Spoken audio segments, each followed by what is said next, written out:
We're back. You're listening to Fritch Show. I am the Fritch. Thank you for joining me. Not even Joe Biden wants to sit in on these speeches anymore. I mean, seriously. I don't know if he ripped one off last night or what was going on. He had a tear. He did. But you could tell. Last night or yesterday, not even he is buying the crap anymore. He fell asleep during the president's speech. Play the clip. It says that 10 years from now, if you're a 65-year-old who's eligible for Medicare, you should have to pay nearly $6,400 more than I you think would the today. woman behind him died. She's just, in a coma. It says instead of guaranteed health care, you will get a voucher. And if that voucher isn't worth enough to buy the insurance that's available in the open marketplace, well, tough luck. You're on your own. Put simply, it ends Medicare as we know it. Oh my God. The vice president of the United States falling asleep during the president's speech. That tells you that not even he believes this crap anymore. No, when 50% of the poor in this country are now saying, yeah, that Barack Obama thing, yeah, we're over it. When they have now bought into it, there's something wrong. I mean, this is a guy that's going around telling you, I got goodies. I got goodies. We need to spend more because I got goodies for everybody. He's going around telling people that. You remember the woman during the election that said, oh my God, I'm so glad that Obama's in office. He's going to pay my mortgage. He's going to put gas in my tank. If I take care of him, he's going to take care of me. Newsflash. He don't care about you. But he does care about his union buddies. He does care about GE. He does care about pushing a socialist agenda that is running this country over a cliff. He does care about that, though. You want to know what stupidity is? Stupidity is it's the same thing as insanity, doing the same thing over and over again and expecting a different result. Like, I don't know, running up the debt over and over and over again and then think you're going to tax your way out of it. Like we haven't tried that before. May I remind you, that guy called Jimmy Carter. Or how about before him, FDR? Yeah, it didn't work very well for us, did it? Here's an argument last night, or yesterday. Eddie Bernice Johnson, she's a Democrat representative from Texas. She's part of the Black Caucus. She is on Neil Cavuto yesterday, and she's trying to make the same exact argument that the President of the United States, we need to spend more. Now is not time to cut the budget. We need to tax the rich. We need to spend more money. Play the clip. Thank you. All right, to Washington, where we have the president's budget, as you heard, House Republican Paul Ryan's budget, as you know. Now, what's progressive Democrats, or what are progressive Democrats calling for in their Socialist status. people's budget? Their budget calls for $1 to $5 trillion in job creation investments. Democratic Congresswoman Eddie Bernice Pause Johnson that for a second. joins right here. Investments. Let me think. Have I heard that before? Investments. I think investments. Democrat investments. What are Democrat investments? Oh, wait a minute. That was the $780 billion stimulus package that didn't freaking work. Almost $1 trillion. That investment. We're going to build trains, and we're going to build railroad tracks, little choo-choo trains to go on them. We're going to build roads. We're going to build this. We're going to build that. And guess what? After it's all done, we need more money. It didn't work. You know why? We didn't throw enough at it. We threw so much crap on the wall, and guess what? It didn't stick. Finish the clip.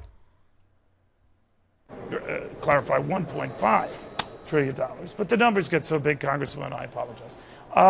So you think that the president is focusing too much on the spending cut part? You want to see what? That's Well, a joke. no matter whose budget it is, I want to see some vision and planning for the future of this nation. I do too. All of us know that just cutting and doing nothing else is doing nothing more than running jobs out of the country and getting rid of jobs that are here. We cannot Tell it, sister. solve the problem by just cutting. We all That's know right. that We need gotta to do some spend our cutting, way out of but this. we've got to have revenue generation. We've got to have Revenue money for generation. education. Drench We've got the to rich. innovate. We've You got know, to people create create jobs. jobs. We gotta Congresswoman, make we're sure- broke. We're broke. There are a lot of things I'd love to do, but we don't have the money. Right? We're just broke. Listen, we cannot afford to allow this nation to throw away its future. You're We've right. already lost the edge. We've got You're to right. We've stay already about lost that the too. edge, Congresswoman, because we're so damn broke. We're running in the red for so long now we can't see our heads. So let maybe me assure the you- reason why we're in the About to pickle roll we're in over is the edge. because we've been so deep in this that we don't know the way out. Maybe it's time to dig out. Well, you know what? It is time to dig out. But we cannot dig out by cutting all the livelihood away from our future. We cannot do it at the expense of our seniors. We cannot do it at the expense That's of our right. future with our young Neil people Cavuto in wants education. newsflash. He wants But to We kill don't we cannot grandma owe and do it those without young grandpa. running people, man? innovation But out don't of we this owe those Women young and children. people That's a right. debt-free life? Stop If I that. die and leave Stop. to my kids, Let me remind you, the people are going around crying and moaning, oh, we can't hurt the rich. We can't hurt the poor. Let's don't forget, in the president's own freaking budget, he cuts subsidies for heating oil for senior citizens and poor people. That's right. The great progressive, the guy, the messiah, the god that is Obama, who's here to hand out goodies for everyone. He cut oil subsidies to poor people in his budget. Not the evil Republicans' budget, not the hate-mongering Tea Party. That's right, Barack Obama's budget. And may I also remind you this, again, we generated more revenue with tax cuts than we did raising taxes. I know for you people, you liberals out there that went to Harvard and Yale and all those big schools where you get to talk to other elitist. I know it's hard for you to understand going to those schools that cutting taxes actually generates more tax revenue. I know it's hard to understand, so let me help you out here. When you lower the tax burden on people that actually have money, that own business, they do stuff, really funny things. They actually invest more money in their business. What a crazy thing. And that sometimes actually creates jobs. But when you go and decide to, raise taxes on those individuals, they don't decide, hey, you know what, I'm going to live without my yacht this week. No. What they say is, I'm going to live without Johnny. Little Johnny over there working his butt off. I'm not going to need him anymore. Because why? When they raise tax on me, they're raising on everyone else. And you know what? More people aren't making the widgets that Johnny makes. So now if they're not buying as many because they have their tax raised too, then I don't really need Johnny to sit there and make things. I know that's hard for you elitists to understand. But that's kind of how economics works. The ones that you say is voodoo economics. Bunch of pinheads. All right, finish the clip. but if I die and leave to my kids just a lot of bills and debt, for one thing, they're going to be upset. And for another, I've screwed their future. Before we start giving You're them screwing the future all these now. benefits, maybe the best present we can give them is no debt. The best present we can give them is a good education with a good direction and innovation so that we can get this country moving. I am not willing to give all of what we've invested to another nation. Stop. And that's exactly Stop. I'm glad she mentioned education. I'm glad. By the way, Eddie, who names a woman Eddie? Just questioning. But anyway, I progress. You liberals like that progression. I progress. Eddie, Bernice Johnson, representative from Texas. I mentioned before that she is part of the Black Caucus. You know what she has done? She's on a committee that disperses scholarships to, it's the Black Caucus Scholarship Fund. And she's on the committee that disperses money from there to people who need scholarships. You know what she did? Let me tell you about what she did. Talk about education. She decided to funnel that money to her friends, her nieces, her kids, their kids. Yeah, something like 25 scholarships to people she knows. She just, let me give little Johnny and Susie, my buddies, scholarships. Where I come from, we call that theft. But where you come from, that's called progressivism, right? You get to pick and choose who wins. I love that. So basically, if you want an education in this country, become friends with her. She'll funnel some loans to your way. I'm just saying. That's how she works. That's how she rolls. Finish the clip.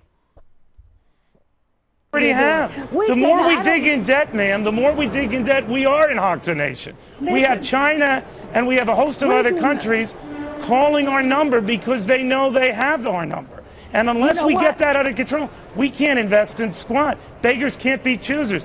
I hate to break it to you, but all I do is follow numbers. I am Fox's nerd, Congresswoman, and we are broke. Broke. Poor. Done. Without vision, without planning, without innovation, we're out of the game. I know, but you can't have vision and innovation when you don't have money to pay for it. I'm just saying, we get out of that. This just goes to show, not only does she not understand economics, she's a complete other idiot. Because the more money you tax individuals, for every dollar you take out of an individual's pocket in the private sector is $1 less that can be invested in things like the future. It's funny how that works. Let me explain to you real simple why they want all this tax revenue. It's not to pay down the deficit. It's not to create little choo-choo trains. It's not to build roads. It's not to educate your kids. It's to expand government and employ more people in government. Now you say, Fritch, well, why do you want to do that? Why would you want to expand more? Well, it's funny. We're having a budget debate, right? We're talking about cutting the federal government. If we cut the federal government, who loses jobs? People that work for the federal government. Funny how that works.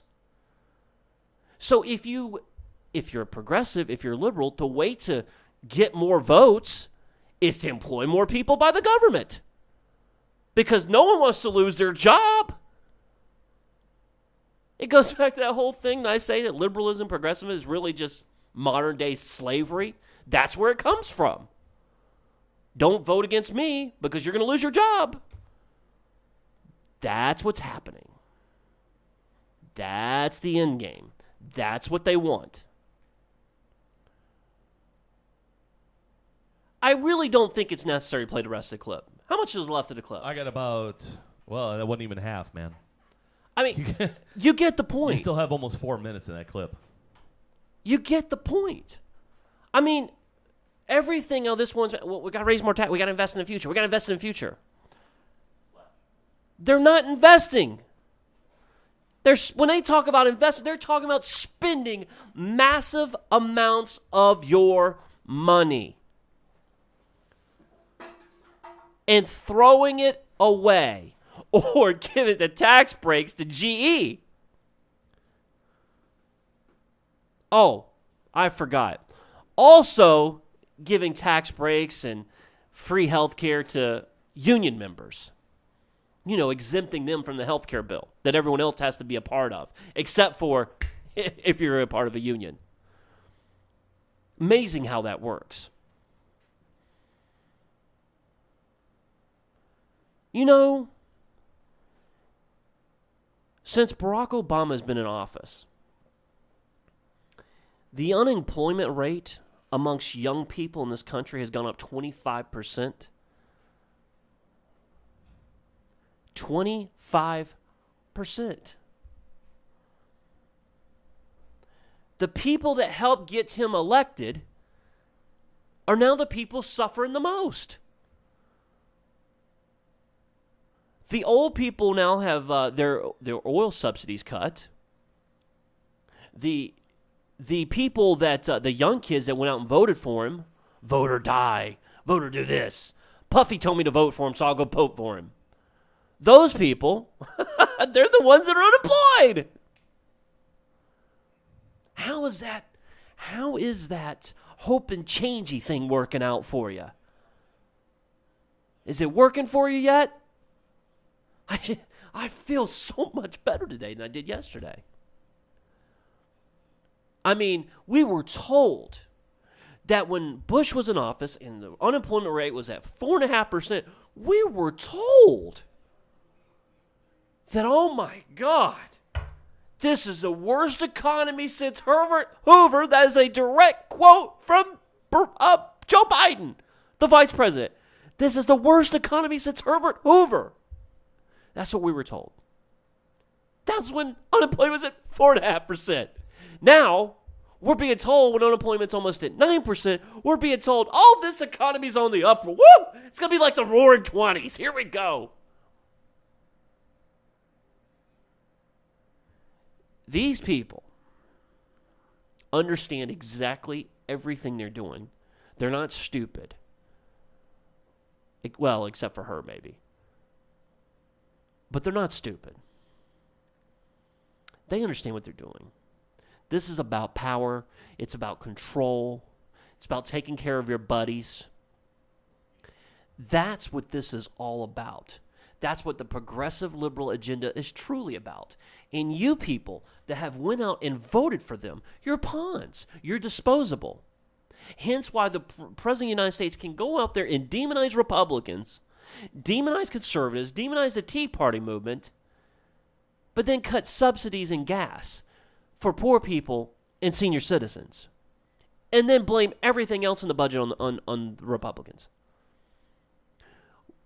They think we have a revenue problem in Washington, D.C. Newsflash, this is not a revenue problem. It is a spending problem. Bill Clinton raised more tax revenue when he cut the capital gains tax than before. When he cut it from 35 to 25%, the federal government took in more tax revenue than they did at 35%.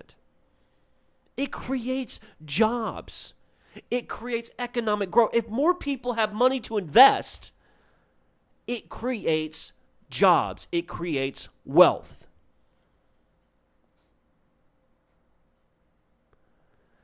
Government should not be in the business of making investments. They should leave it for the private sector. Because when the government invests, they invest in things like, I don't know, the post office. They invest in things like Amtrak, which all, by the way, have lost billions of dollars. The government should not be investing in anything. They should let you invest. The people who actually create jobs and wealth in this country. No one has gotten rich by working a normal government job. The only people who have ever gotten rich by working a government job are the politicians.